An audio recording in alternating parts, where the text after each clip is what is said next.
They say a lie can move faster than anything. And when it comes dressed in a juicy narrative, it doesn't even need legs, it flies. So here we are again, tangled in whispers that Kendall Lamb, a guy who spent 3 seasons busting it in Miami, supposedly trashed the Dolphins' culture after heading to Philly. Said stuff like the Eagles do it right, never late, no toxicity, always connecting post-practice, and that he never saw anything like that in Miami. The thing is, it never happened. There's no ESPN story, no actual quote, just someone somewhere trying to stir up a mess. Lamb didn't sit back and let it spread. He posted directly, clearing it up. Said he respected the Dolphins, loved his time in Miami, and wouldn't ever talk down on the place. Didn't stutter. And he didn't try to play PR guru either. He just said it straight.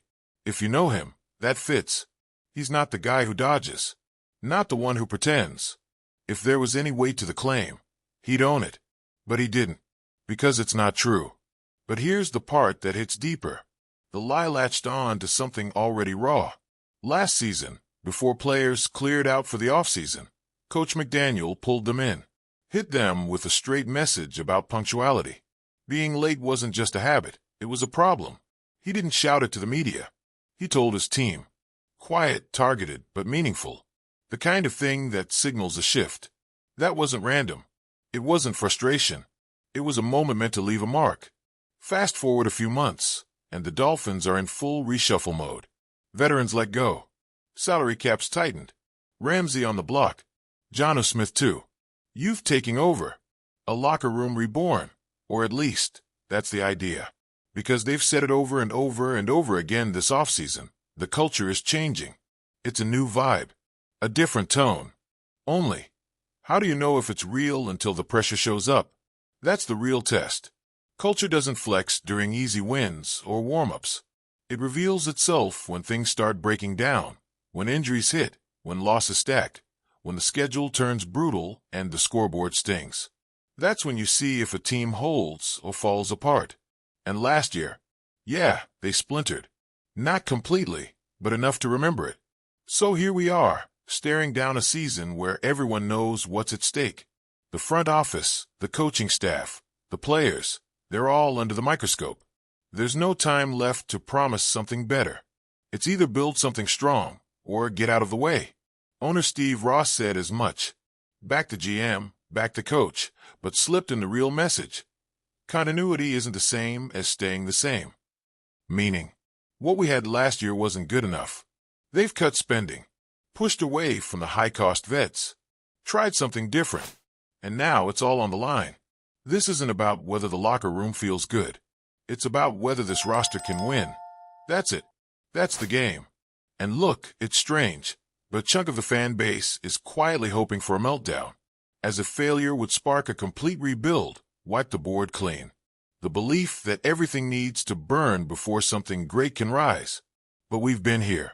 Over and over. Shula couldn't keep up. Johnson came in. Marino faded. Another reboot. Another promise. And still, the cycles repeat. Reset doesn't mean rise. It just means start again. So what is this version of the Dolphins? 2025 squad isn't the most talented we've had. That was 2023. But they've got something. It's enough. If Tua stays on his feet, if Tyreek still burns defenses, if the offensive line holds, if Anthony Weaver's defense shows up again, this team can win. Maybe not 13 games, but win. Be real. Be tough. Be relevant. None of that comes from locker room slogans. Not one bit of it.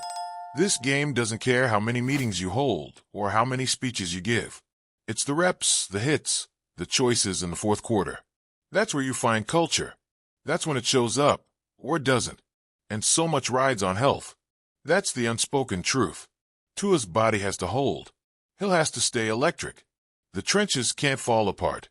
Because once those things slip, all the culture talk fades out like background music. And yet, if those pieces stay in place, this team could click. Quietly. Under pressure. Not flashy, just consistent. The kind of squad that doesn't fold in December. Still, people keep coming back to that story.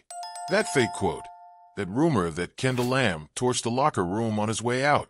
And the reason it got traction? Because people want it to mean something. They want proof that change is needed, that things were broken, that last year wasn't just bad luck. It was systemic. But that's the thing about lies. They're built to fit a story, not the truth. And when someone tries to correct it, it never feels as satisfying as the outrage did.